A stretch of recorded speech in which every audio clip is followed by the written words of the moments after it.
Was Jesus resurrected on Sunday? If you visit a mainstream Christian church and ask members why the day on which they and other people attend worship services is Sunday, a typical response might be that Jesus was resurrected on that day. But how well does this idea bear up under close scrutiny? Notice what Christ told the Pharisees, who were looking for a sign of the Messiah.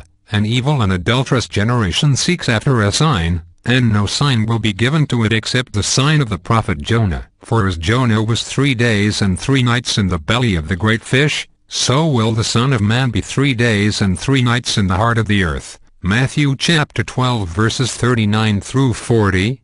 The only sign Jesus gave to prove he was the Messiah was that the grave would only hold him for a limited amount of time, exactly 3 days and 3 nights, or 72 hours. But the Easter Sunday tradition maintains that Christ was buried just before sunset on Good Friday afternoon and resurrected early Sunday morning, only 2 nights and 1 day, or 36 hours. Some will argue the definition of day, but Christ clearly stated that there are 12 hours in a day, not including the night. John chapter 11 verses 9 through 10. Therefore, when Easter Sunday proponents take his remark and conclude that Christ was in the grave 3 days times 12 hours equal 36 hours, we can see that they are leaving out the 3 nights. There are approximately 12 hours of daytime and 12 hours of nighttime in one 24-hour day, so 3 days and 3 nights is definitely 72 hours. But was it exactly 72 hours? Jesus said he would rise after 3 days, Mark 8 hours 31 minutes, i.e. no less than 72 hours. But he also said he would rise in 3 days, John chapter 2 verses 19 and 21, i.e. no more than 72 hours. This is absolutely clear, 72 hours exactly, and God is always right on schedule. Also consider that, when the women came to his tomb Sunday morning, it was still dark, John chapter 20 verse 1, and he had already risen. How could this be? The Sunday resurrection proponents contend that he had risen just moments before. If they are correct, then 3 days and 3 nights earlier would be just before sunrise on Thursday morning. Yet no one believes Christ was buried on Thursday morning, or any morning for that matter, and with good reason. When Joseph of Arimathea laid Christ's body in the tomb, the Sabbath drew near. Luke chapter 23 verses 50 through 54. Biblical days, including Sabbaths, begin at sunset and end the following sunset. Cf. Genesis chapter 1 verses 5 through 31 and Leviticus chapter 23 verse 32, a nighttime period followed by a daytime period. Christ, then, was buried in late afternoon before a particular Sabbath began at sunset. 3 days and 3 nights later would be the same time of day, late afternoon. Now we have another problem. If we assume that Christ was buried on Friday afternoon, as the Good Friday tradition asserts, then his resurrection 72 hours later would be Monday afternoon. Yet no one believes this either, again, with good reason. For remember that Christ had already risen before the women came to his tomb prior to daybreak Sunday morning. What, then, is the answer? Why have so many thought that Christ was put in the grave on Friday afternoon? Mark chapter 15 verse 42 states that it was the preparation day, that is, the day before the Sabbath, since the weekly Sabbath always occurred on the 7th day of the week, now called Saturday. The preparation day was normally on Friday. However, we have already seen the problem with this. The answer to the apparent dilemma is that the weekly Sabbath is not the only Sabbath mentioned in the Bible. Leviticus chapter 23 lists 7 annual holy days that occur in God's festivals. Each of these days was considered a Sabbath, or a rest from normal labor.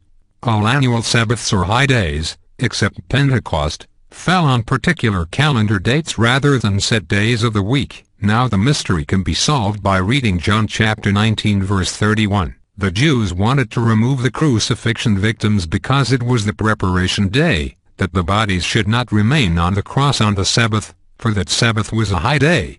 Christ kept the Passover with his disciples the night before his death, Luke chapter 22 verse 15. He died on the cross the next afternoon, which was still Passover, the 14th of Abib or Nisan according to the Hebrew calendar. Leviticus chapter 23 verse 5.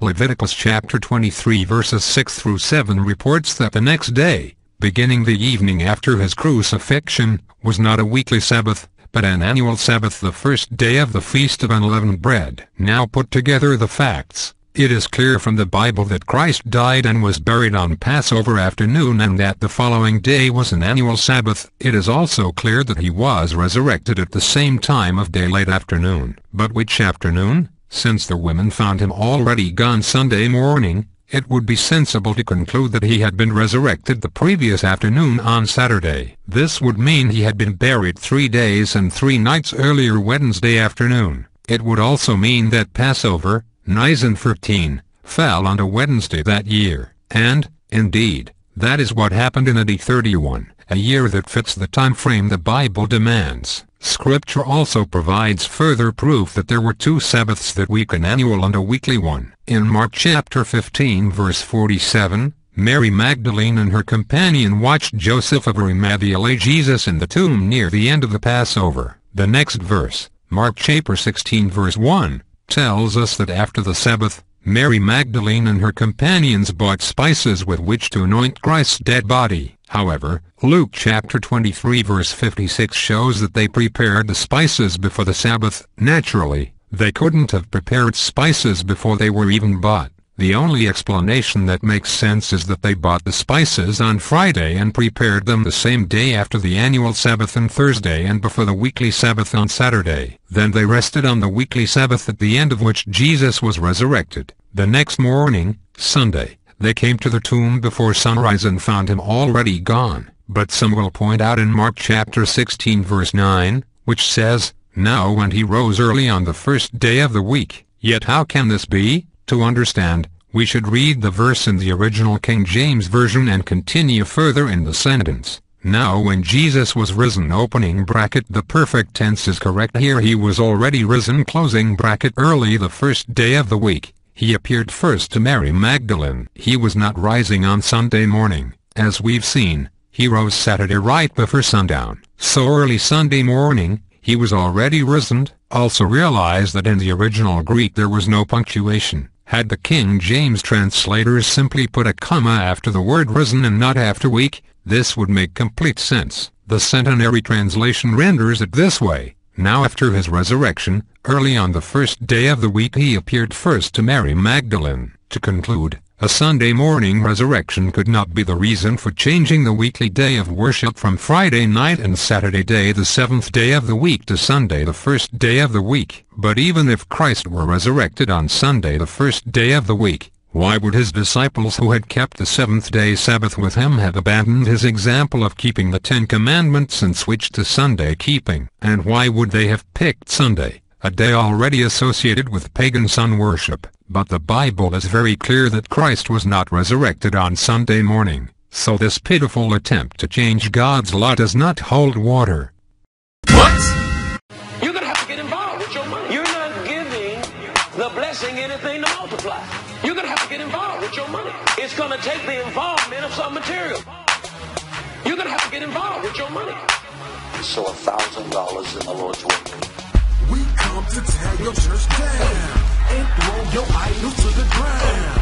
Cause y'all ain't teaching the commandments, and I know the Most High can't stand it. Check out Matthew 21 and 13. Cause y'all turning my father's house into a den of thieves. I mean, I'm about to get on y'all so-called pastors. Y'all some false prophets, yeah, y'all really just some actors. Correct low dollar, I'ma start off with you, man. Y'all taking people money and not telling them the truth, man. Please tell me what happened to the Sabbath. Cause y'all got them keeping Sunday like a bad habit. When the Most High get you, man, what you gonna do? TD Jakes, tell the truth, you think he can't see you? Cause we gon' stand up to the big bad wolf. We gon' expose you all and make everybody look. The gospel should be free, but y'all church is a shop. Telling people that you saved, but you know you really not. We come to tear your church down and throw your idols to the ground. Cause y'all ain't teaching the commandments, and I know the Most High can't stand it. Check out Matthew 21 and 13. Cause y'all turning my father's house into a den of thieves. Pastors, let me ask you a question. Where in the world do you get those lessons? You gonna sow a seed of $40 on behalf of your children. Back texting. So what you gonna gonna do when the sky cracks? Oh, crack. You say you living righteous, man, but all that money stolen. Cause you know you abuse a Malachi 3 and 8. Will a man rob God? That's a big mistake. And if a man rob God, then it gotta be you. John Hagee, Ricky Rush, Leroy Thompson is you.